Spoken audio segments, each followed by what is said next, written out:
Good afternoon. Welcome. On behalf of the PPE Committee, I'd like to welcome you to our colloquium on Milton Friedman's Capitalism and Freedom, which began as a series of lectures at Wabash College in 1956. We are so excited to bring faculty, students, and our visitors together in critical dialogue about Friedman's ideas, now 60 years out. Friedman's work raises philosophical questions about the relationship between economics and politics, which is just what we're trying to do in PPE. I want to thank this afternoon Andrew Day, who is the Director of Cinematography and Digital Video, for his work recording the colloquium. And to introduce our speaker now, I give you Professor Jeff Gower, who originally proposed this colloquium and who has worked hard to bring it to reality.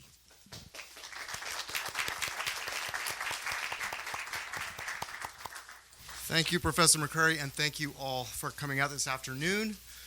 It's my great pleasure to welcome our speaker, Dr. Adam Kotsko, and welcome him to Wabash to share his unique perspective on Milton Friedman's Capitalism and Freedom.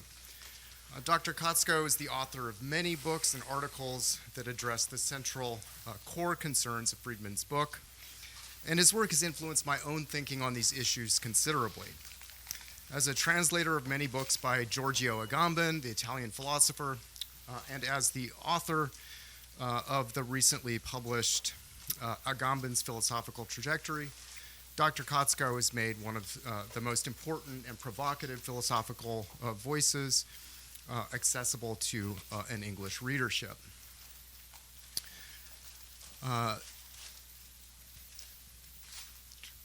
In his work on neoliberalism, Dr. Kotsko's scholarship provides a fascinating example of how the humanities can offer fruitful insights and new avenues for inquiry to the central issues addressed in Capitalism and Freedom, issues that Friedman himself addresses primarily through an economic lens. Since social scientists and humanities scholars often disagree about what neoliberalism is, whether Milton Friedman is rightly classified as one, or about whether neoliberalism is even a thing, Dr. Kotsko's work helps us to undertake the kind of multidisciplinary PPE project by building a bridge between disciplines, by reminding us that it was Milton Friedman himself in a 1951 essay who calls himself a neoliberal. I would like to thank Dr. Kotsko for enriching our discussion of these important issues. Please join me in warmly welcoming him to Wabash for his keynote address, Beyond Capitalist Freedom.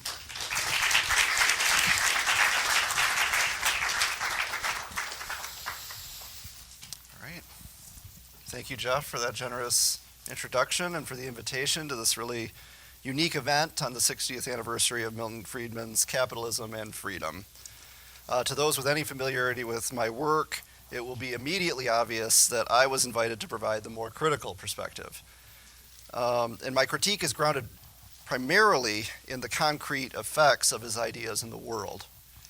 Friedman is often discussed in the context of libertarianism, which is conceived as an abstract philosophical or ideological position that one may either adopt or not. But I approach him primarily in his capacity as one of the intellectual architects of the global political economic order known as neoliberalism. Whereas libertarianism often serves as good fodder for dorm room bull sessions, a use of his ideas that I was amused to see that he anticipates in one of his prefaces, neoliberalism is far from hypothetical. It has held sway over public policy and business practices for 4 decades at this point. And its record has been one of ever-increasing inequality, accelerating ecological degradation, and perpetual crisis. Particularly since the global financial crisis and the 2016 election, neoliberalism has become a very contentious term. On the one hand, there are those who dismissed it as a meaningless leftist slur invented by dastardly Bernie bros to denigrate poor Hillary Clinton. On the other hand, there are people like me who correctly recognize that neoliberalism names a diverse but cohesive set of policy tools grounded in a set of clearly articulated core values. To put it briefly, neoliberalism is a political agenda that aims at reshaping all of human life on the model of the free market.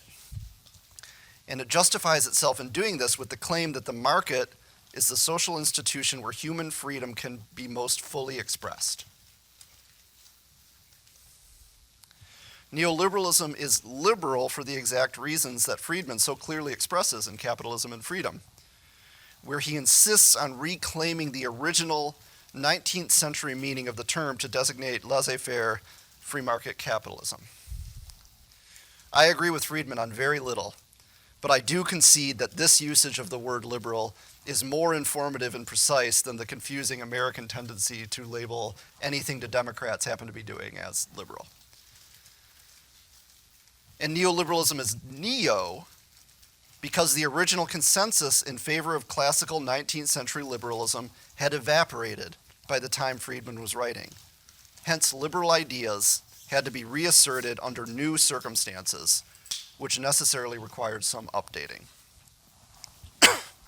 We can see some of these updates in Capitalism and Freedom, where Friedman repeatedly dismisses the viability of the automatic gold standard that was so central to 19th century capitalist ideology. Though he clearly sees many dangers in the modern practice of central banking, he recognizes that it is here to stay and seeks to shape it in a way that fits with his neoliberal convictions. We could say something similar to his approach to public schooling. He accepts that state responsibility for education is widely taken for granted and advocates changing the way the state carries through on that responsibility.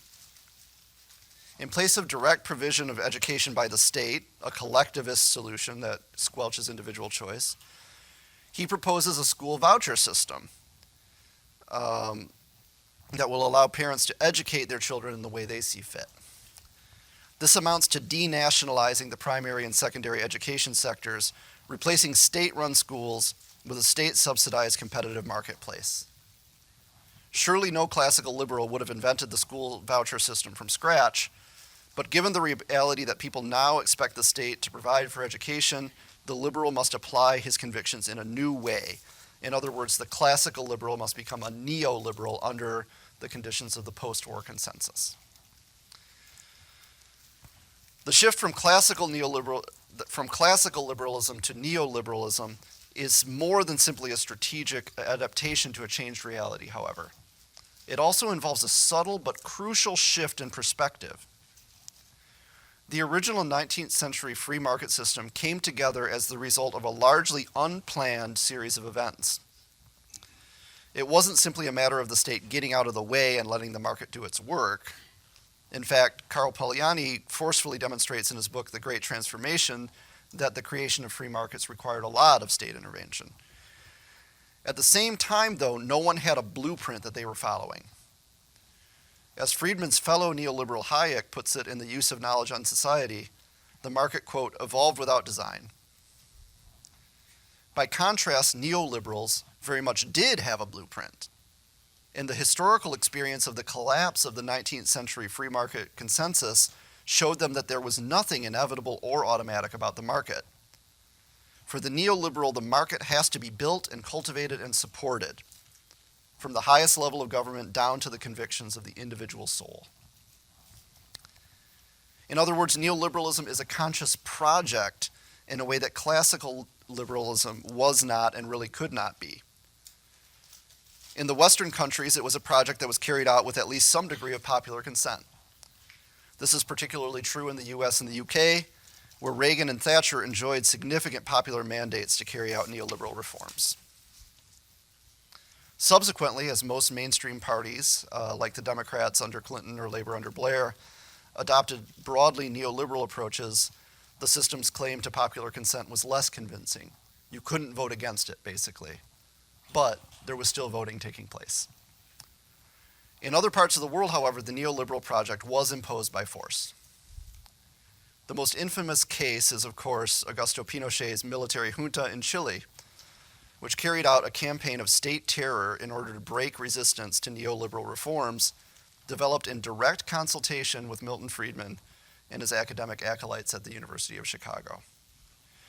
In Pinochet's Chile, people were tortured, disappeared, and thrown out of helicopters. But at least the privatization of their social security system meant that they were spared the indignity of being forced to accept a state-financed retirement annuity. That may seem like a bad trade to you, but as Friedman reminds us, quote, "The believer in freedom has never counted noses." In my view, Friedman is obviously already one of the bad guys for his relentless propaganda work in favor of the neoliberal system, but his role in Chile goes beyond that. There is a very real case to be made that the man has blood on his hands. No matter how much direct responsibility we attribute to him for the situation in Chile, however, his vocal support of the regime, even at the height of its crimes, shows that Friedman's apparent libertarianism has sharp limits. Sometimes the people must be forced to be free. So far, I've tried to provide a fairly standard account of the neoliberal order and Friedman's role in it. Today's event is not about Friedman the man, however, but about his most famous book, Capitalism and Freedom. You all have your copies. This is our Bible for the weekend, right? Hence, I will now turn to a closer analysis of this work from the perspective that has guided most of my academic work, and in particular, my own approach to neoliberalism, namely political theology. This term is admittedly even less familiar than neoliberalism, and thus I may appear to be attempting to explain the unknown by the unknown. It doesn't help that there is little agreement about the interdisciplinary scholars who work in the field as to its definition. But I mean something fairly specific and clear by the term. Perhaps I can best explain my own understanding of political theology by contrasting it with some potential meanings that may occur to you when you hear the term. The first possibility is probably something like politically engaged theology, theology with political implications. The ministry of Martin Luther King Jr. would fall into this category, as would the various forms of liberation theology developed in Latin America and elsewhere, or for that matter, conservative American evangelicals, whose theology propels them in the opposite direction policy-wise. Another possibility is that political theology could refer to situations where politics becomes charged with a quasi-religious fervor, as in a cult of personality surrounding a political leader. Where the first form sometimes inspires admiration, the second is basically always viewed as negative. But what they both share is the idea that politics and religion or theology are separate spheres that can be brought together or not.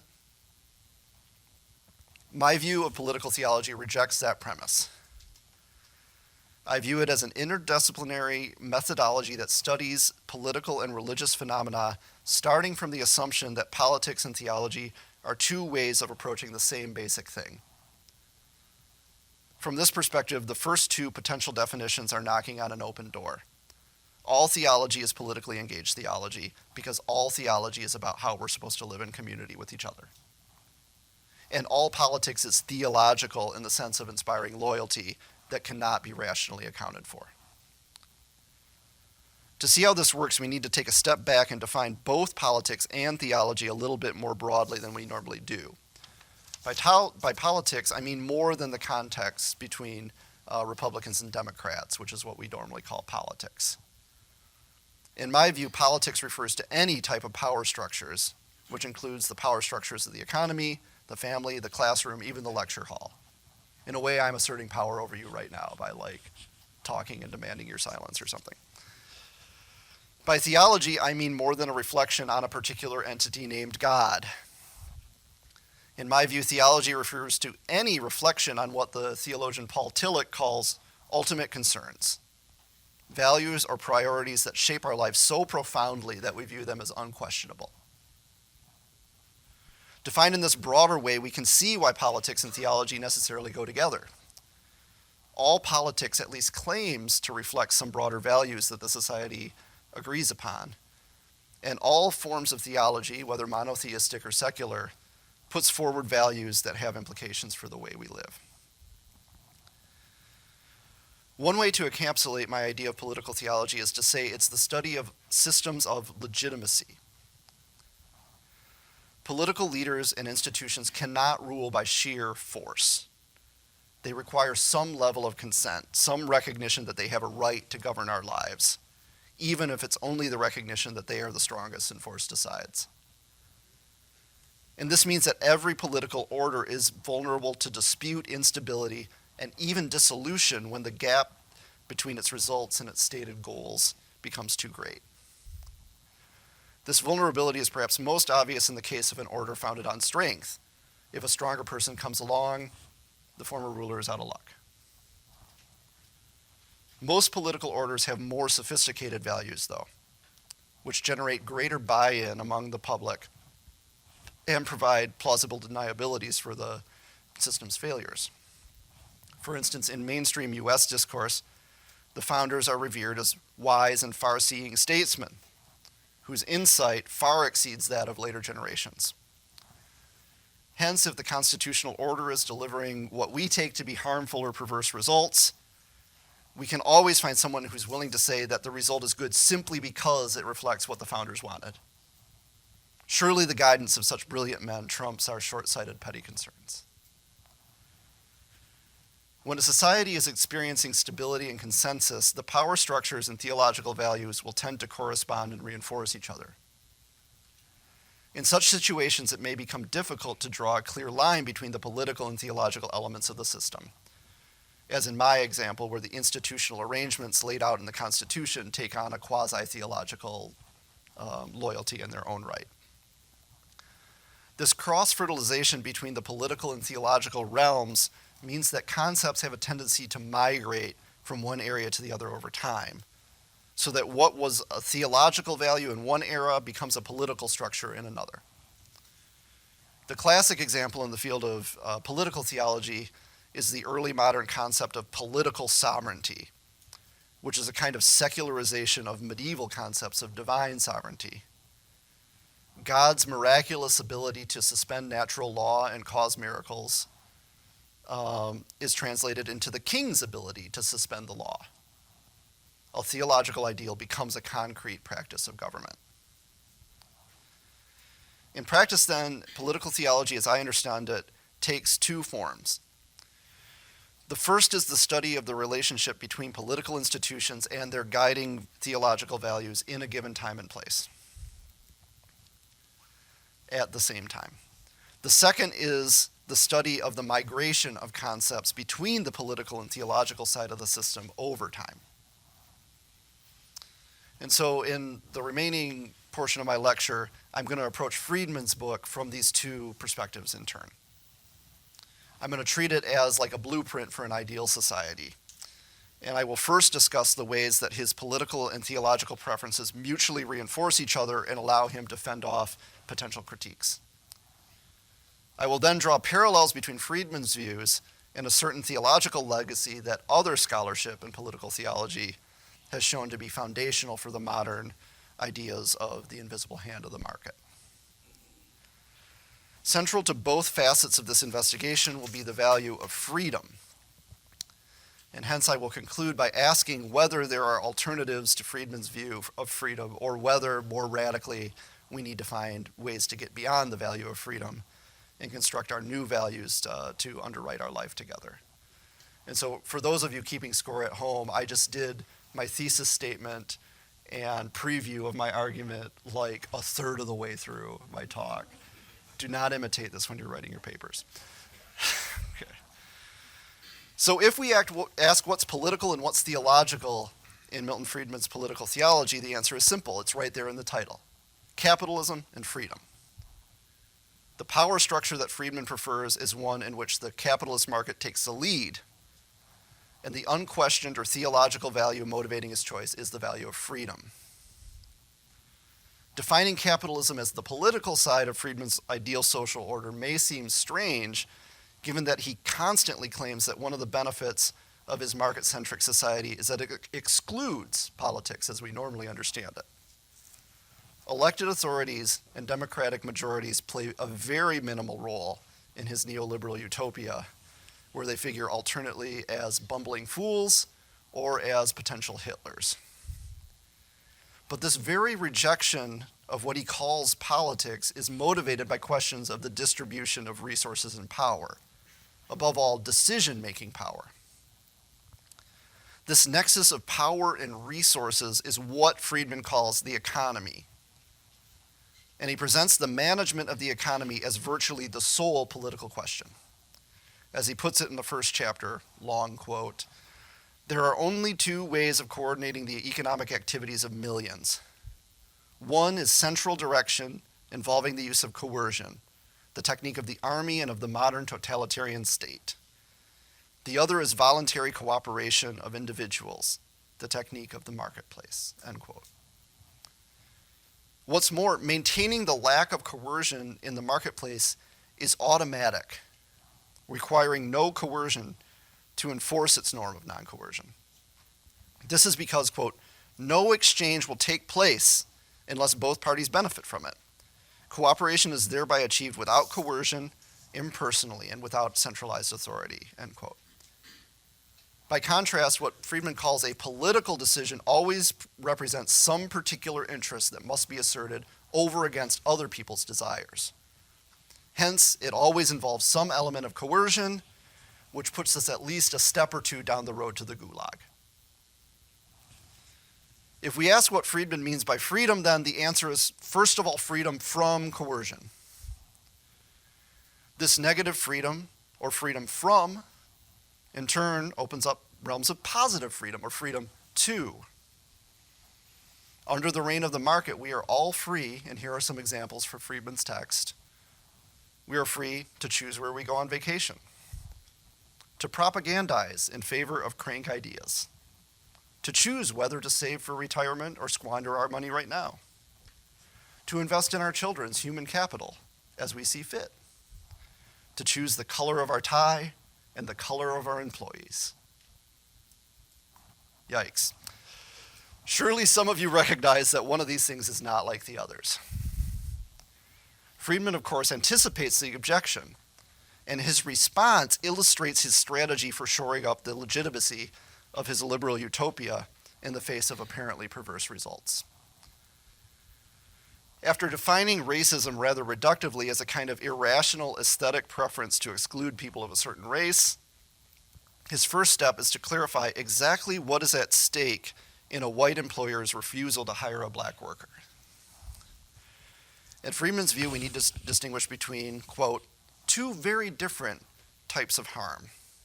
One kind is the positive harm that one individual does another by physical force, or by forcing him to enter into a contract that he doesn't want.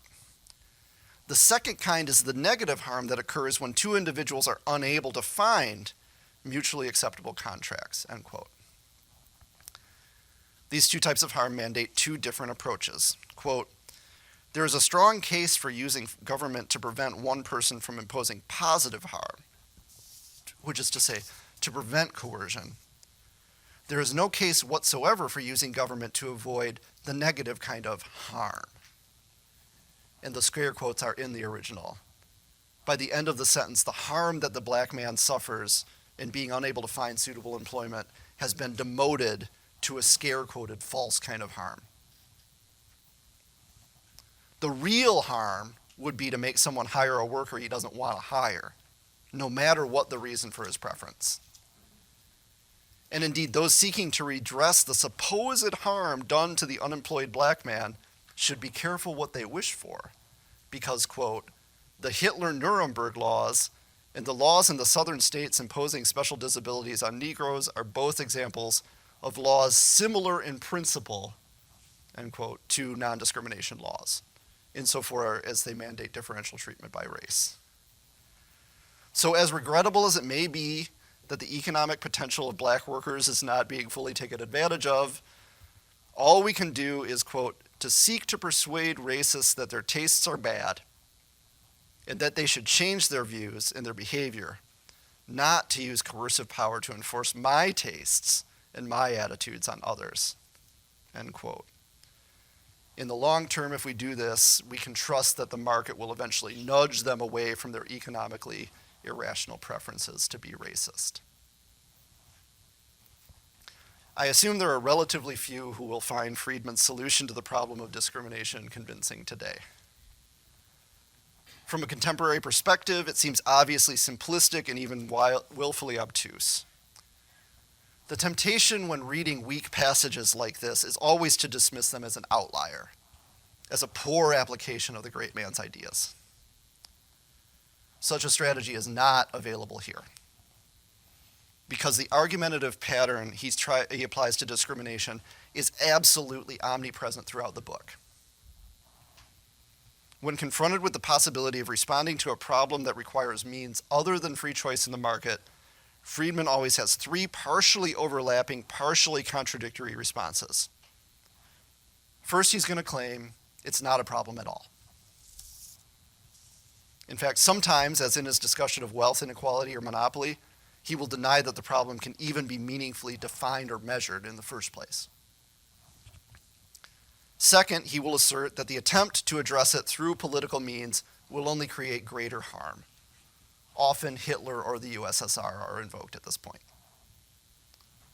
Finally, he will argue that the market will ultimately resolve the issue to everyone's satisfaction.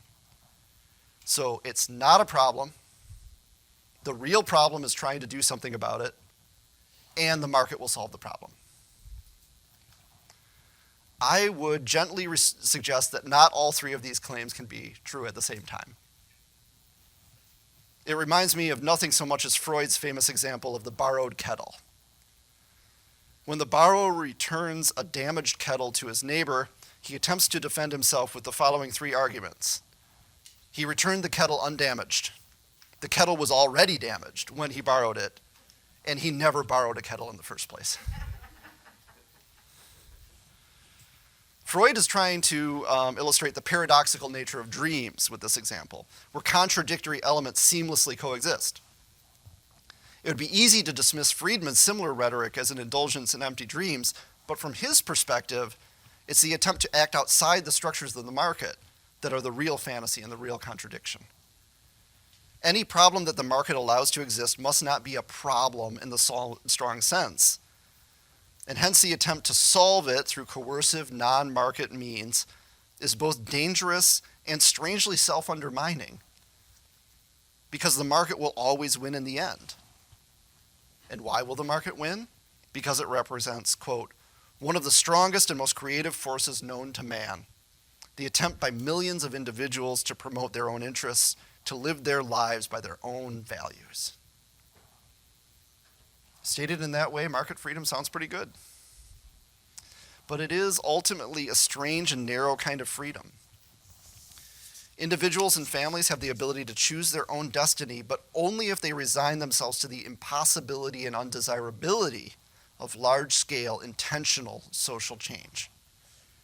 This is a great situation for people with unique tastes in ties or a perverse desire to publish leftist literature, but less great for people whose race or gender systematically excludes them from a wide range of opportunities.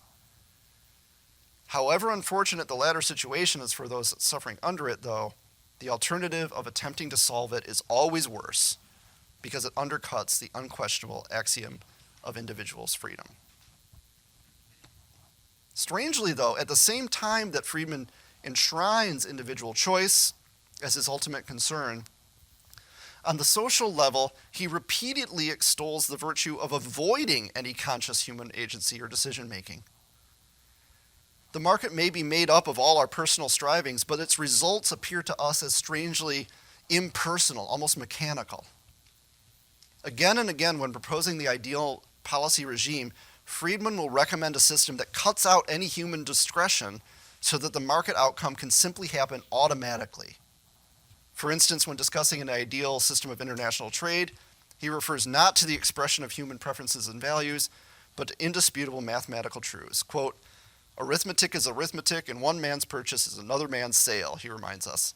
Quote, double entry books must balance. Payments must equal receipts. The only question is how. In that context, the standard for a good trade regime is that it, quote, will enable free market forces to provide prompt, effective, and automatic response to changes in conditions affecting international trade. This cold mathematical machinery may seem to be a far cry from the high-flown ideals of human self-determination that dominate the introduction and conclusion of the book. But in reality, they fit together perfectly. Here, Friedman is giving his answer to one of the most important questions in politics: who decides? On the one hand, our free participation in the market means that in an important sense, we all decide. Every market outcome is the aggregate of all of our preferences at any given moment. But because we have all decided, that means no one has a right to decide differently. Not the state, not any particular community, and in the last analysis, not even the individual. The market is what we all collectively chose, and we have no choice but to obey it. Freedom from human coercion paradoxically loops back around to something that looks a whole lot like coercion, not by a human individual or group, but by something like a force of nature or an implacable fate or even a god. This is my seamless transition to the next portion of my talk. Having established the basic outlines of the political theological scheme he lays out in Capitalism and Freedom, I'm now going to draw some perhaps unexpected connections with the Christian theological legacy. Some of you may be skeptical of my claim that the market functions something like a god in Friedman's thought. And it's true, there are significant differences between the traditional concept of God and the invisible hand of the market. Most notably, God is not the emergent property of all our individual choices. He exists independently, right? Nevertheless, there is a clear historical lineage, which can be seen in the very term invisible hand. Whose hand is it, you may ask? As Giorgio Agamben has shown in The Kingdom and the Glory, the invisible hand is originally a theological concept.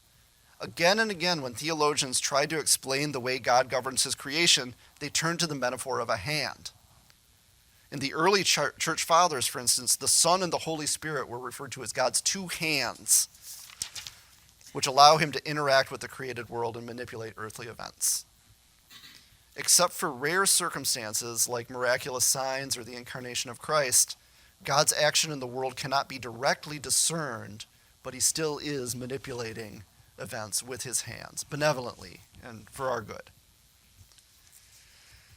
The idea of God's influence on worldly events raises difficult questions, many of them relating to our core theme today, which is freedom. If God controls everything that happens, then how are we free?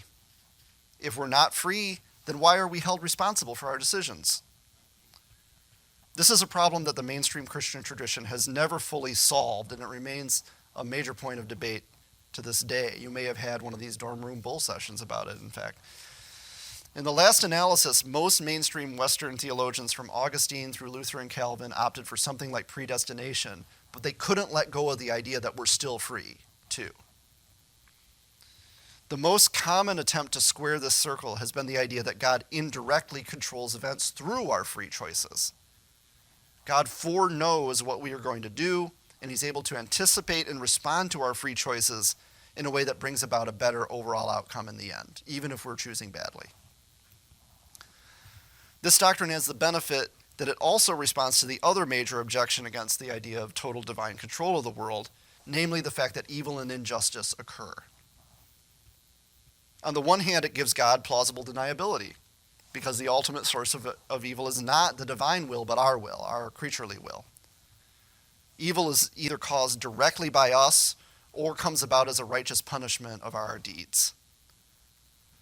And if we ask why God would allow freedom to exist when he knew it would cause such suffering, the answer is that God is ultimately able to create greater good through redeeming our evil choices than he could have in a hypothetical situation where everything always went smoothly in the first place. If your goal is to vindicate God, this is a great solution. But it leaves us creatures in a strange position. On the one hand, we're free in the sense that we are morally accountable for our decisions. And the standard for whether decisions are good is whether they correspond to God's will. Meaning the only legitimate use of our free will is to submit to the will of another. On the other hand, everything we do by definition fulfills God's will. This is true even of the most evil acts. When Satan persuaded Adam and Eve to eat the fruit, dooming all of humanity to death and suffering, the worst possible thing anybody was in a position to do. That was part of the plan, because it created the opportunity for redemption through Christ, which was even better. Similarly, the people who crucified Jesus, a terrible thing to do, a heinous act of torture and murder. It was good, though, as part of the plan. But Satan and the crucifiers are held morally accountable for what they did, even though it fit with God's plan. And that's because they didn't do it because it was God's plan. They did it for their own reasons. This is a very constricted and seemingly contradictory vision of freedom.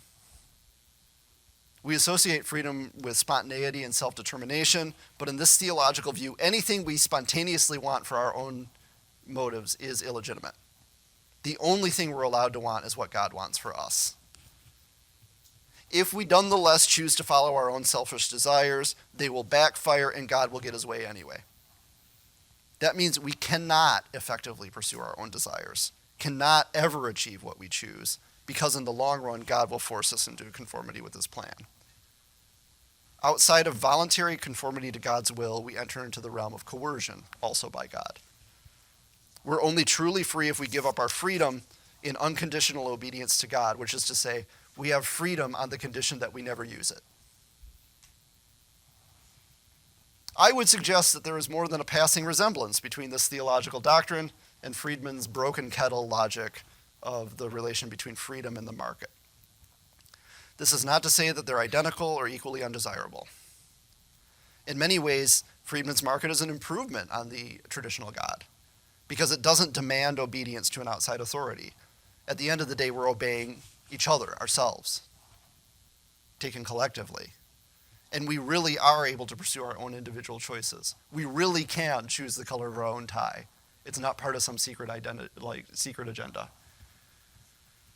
It's only when we try to do something bigger than the expression of our individual preferences that problems begin, which is to say, we have freedom, but only on the condition that we don't attempt to use it for anything more significant than fulfilling our own petty desires. There's, of course, much more to say about this topic, but I hope my sketch here has provided at least some initial plausibility for the idea that the invisible hand of the market is a secularized version of God's indirect management of creation. In other words, a theological speculation about God's behind-the-scene manipulations of events turns into a concrete intellectual structure, the market, governed by secular agents, namely us.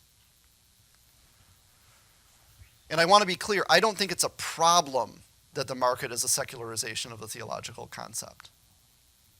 Some scholars working in the field of political theology would have a problem with it. They have kind of a debunking agenda. If anything has a theological root, it means that it must be illegitimate. But I'm not like that. Secularization of theological concepts happens all the time. It's normal. I don't know how we could avoid it or why we would even want to. My goal in tracing its theological roots is instead to put it in a new and unexpected perspective that allows us to ask questions that we otherwise might not. Such an investigation might wind up casting the market in a negative light, and you can probably tell mine is going to do that, right? But the complaint cannot simply be that it's theological and it's supposed to be secular, and therefore it's wrong. So the question that I want to raise about the market that's unexpected that this theological connection raises is the relationship between freedom and slavery. Because in the Bible, talk about human freedom and about our obedience to God is always cast in language of slavery. Contemporary translations try to use euphemisms to hide this because it's kind of unpleasant when you're sitting in church to be told you're a slave of God. But wherever you see servant in the Bible, you can substitute slave. And I give a bunch of references. You're just going to have to trust me. I'm going to cut that for time. One example I'm going to use, though, is in Romans 6:16, where Paul says, quote, "Do you not know if you present yourselves to anyone as obedient slaves, you are slaves of the one whom you obey, either of sin which leads to death or of obedience which leads to righteousness?" End quote. Here our salvation does in some sense depend on free choice, but it's a choice between two different forms of slavery. Slavery to sin, slavery to God. This connection between freedom and slavery is not an accident. It's not simply a reflection of the prevalence of slavery in ancient societies, nor of Paul's well-known desire to always say the most paradoxical possible thing. Instead, it cuts to the heart of the experience of freedom itself. As Orlando Patterson argues in the conclusion to his magisterial study, Slavery and Social Death, the value of freedom only makes sense against the backdrop of slavery. According to Patterson, quote, before slavery, people simply could not have conceived of the thing we call freedom. In a society that had never known the degradation and subjugation of slavery, no one would think of the absence of constraint as an important value of priority. It simply would not occur to them to say they wanted freedom any more than we would say we want oxygen. It's just there. It's just taken for granted. As Patterson said, quote, slaves were the first persons to find themselves in a situation where it was vital to refer to what they wanted in that way, end quote. And slaveholders quickly turned this desire to their own advantage, using the prospect of an always partial freedom to extract more willing obedience. From this perspective, the fact that the biblical God sometimes is portrayed as offering freedom and sometimes as the most desirable master is no contradiction. The supposedly generous gesture of freeing a slave was one of the most powerful tools that the master used to legitimate his domination. Similarly, the oft-noted contradiction that the American founders who cried out for freedom against the supposed slavery of British taxation, while nonetheless holding literal slaves, is not necessarily a contradiction at all. Quite to the contrary, the unique strength and longevity of race-based chattel slavery for life in the United States is surely one major reason for the centrality of freedom among American values. Freedom seems a lot more pressing when you can see somebody right in front of you who's not free. It seems much more valuable. This is a legacy that, as I have shown, Friedman does not provide us with any tools to analyze productively. In fact, it's one that he would clearly rather not talk about at all. Yet he cannot avoid it because his very embrace of freedom constrains him to make continual reference to the possibility of slavery. Even if he seldom uses the word itself, something like slavery is surely what's at stake in his constant invocation of coercion and the specter of totalitarianism. Friedman's system is fully secular in the sense that there is no transcendent God, no one to enslave us other than our fellow human beings. But just as the biblical tradition ultimately offers us a choice between two forms of slavery, so too does Friedman offer us a choice between enslavement to particular human beings, as he puts it, a monarch, a dictator, an oligarchy, or a momentary majority, or enslavement by all human beings, as represented by the market. Choose this day who you will serve. Even if we bracket the real-world effects of Friedman's ideas in the concrete practices of neoliberalism, which, contra one of the responses last night, has made the world consistently worse, the freedom he is offering does not sound to me like a freedom worth having. And the easy response to this observation is to say, okay, we need real freedom then. Let's find the real freedom. This is the fake freedom, we want the real one. And as a matter of political strategy, it's probably the right approach. People value the word freedom, let's take advantage of that. But I'm not a politician, I'm not an activist, I'm just an analyst. And I'm ultimately a critic.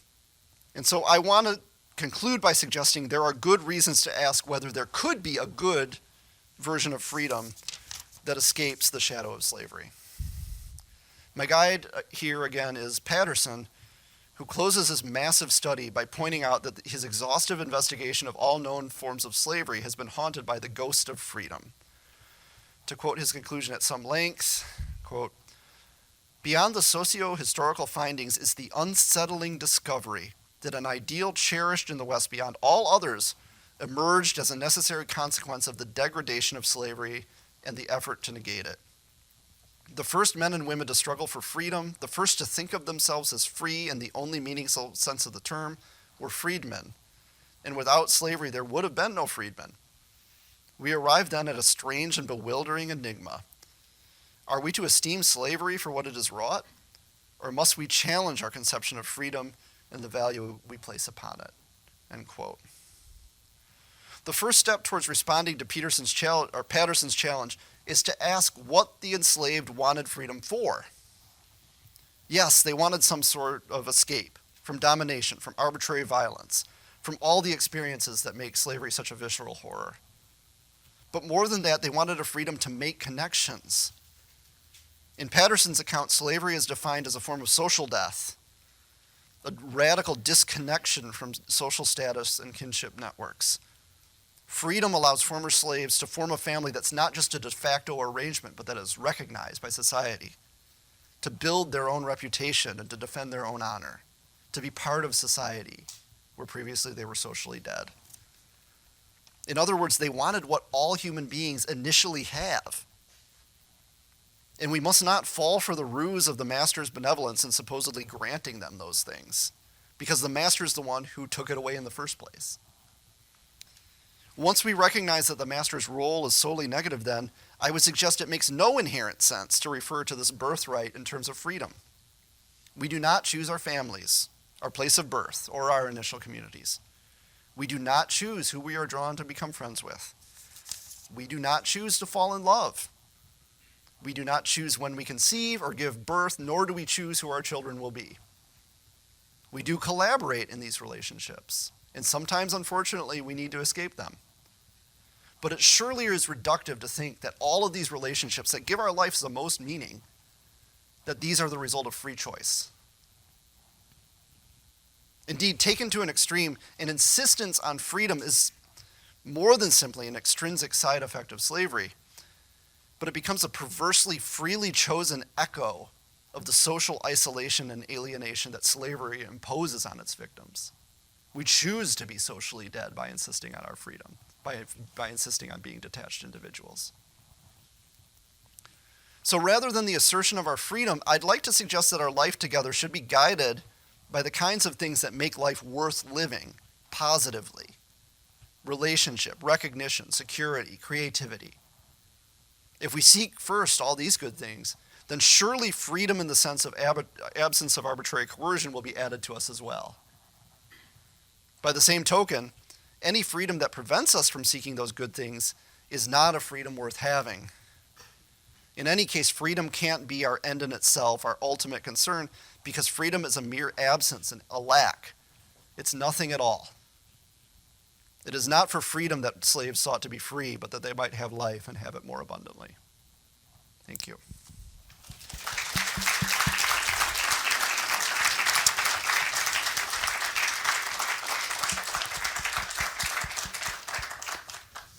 We have time for some questions.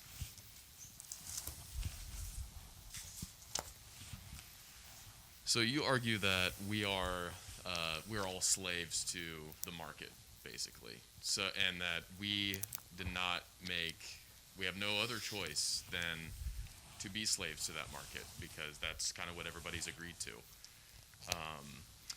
But I guess if you look at like the world as a community, and as a competitive, like as a lot of systems competing with one another. Immigration may suggest that capitalism and freedom has won, given that America has the most immigration. I think Germany is also high up there, but we have the most of any country, and that may suggest that people like that people have endorsed this idea of freedom and capitalist society. So in a world where like people in a community have to decide what system they put in place to be governed by, what other system could be more free than freedom itself? It's an interesting question. I was treating kind of like Milton Friedman land, like hypothetically, like if everything was totally like Milton Friedman said, like how that would be. And it's true, our entire world is not completely like Milton Friedman land. There are alternatives. I mean, many of the people migrating are responding to economic incentives, though. And that's partly due to the structure of the world market that's led like some countries in a permanently poorer condition and some like in a less poor condition. I'm not totally sure that it's actually empirically true that the U.S. has the most immigration anymore either. But yeah, I think part of my critique of neoliberalism is the fact that once installed, it forecloses all kinds of other choices, and so we have no idea what people would really want if given a choice. If you look at opinion polls in the United States, they'd probably like universal health care or something like that. That cannot be done under the current neoliberal dispensation. Am I choosing to like concede to that by like not moving to Sweden or something like that? Well, that seems weird. Yeah.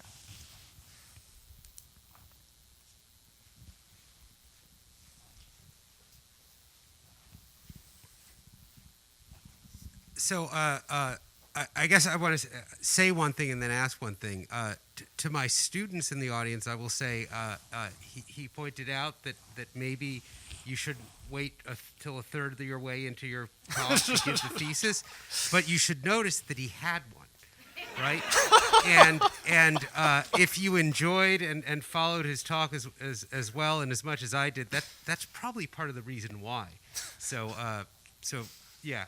Okay, and for you, you can't help but notice that sort of there's been a realignment between the two American political parties, and even to some degree in Europe as well, where the Democrats have increasingly taken on free market policies, neoliberal policies, whatever you want to call it, maybe starting with Clinton and on, and the Republicans have sort of taken on, I don't know, corporate welfare, free trade protectionism, deficit spending, all kinds of things. Can you just tell me, even not judging it, just why has that switch happened?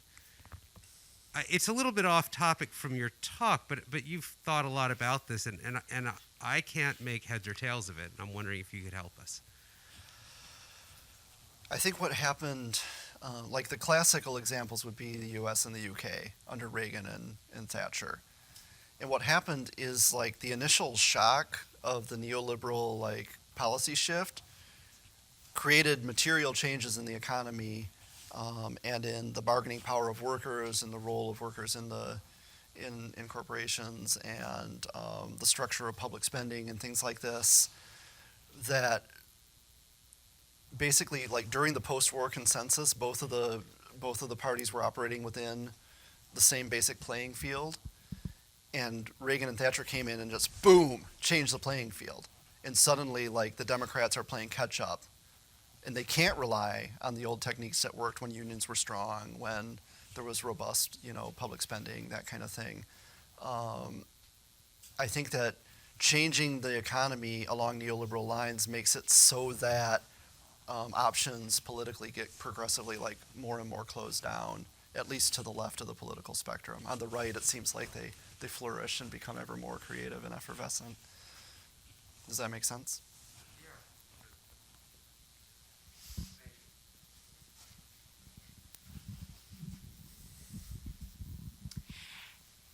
So if you argue that freedom shouldn't be our goal, is the problem Milton Friedman's definition of freedom, or is it freedom in general? Would you accept a different definition of freedom, like Amartya Sen's definition of freedom, as something that should be our goal? I think that for practical political reasons, like my anti-freedom agenda is probably not going to sell. And I think that like efforts by like FDR to redefine freedom, like freedom from want, freedom from insecurity, like to add in the economic support that makes it possible, like to give you like an infrastructure for a greater degree of freedom in the sense of like creativity and choosing your own life. That would be great. I think it's possible to do, to revamp the concept of freedom, but I think that it also like leaves this kind of weird ticking time bomb that Milton Friedman can always kind of set off eventually, because I think freedom is like inherently negative and like separating and getting like that the primary meaning of freedom is not like freedom to freedom of having an income or something like that. It's freedom from constraint, and that's going to remain the most intuitive meaning of the term, and that can be weaponized. So in the interest of time, I think we need to close our question period, but we have a chance to revisit these issues and another chance to continue the conversation back here at 4:15 for our panel discussion with our visiting scholars, Dr. Kotsko and Dr. Munger. So please come here at 4:15 for a discussion on income inequality and education, and let us thank our speaker once again.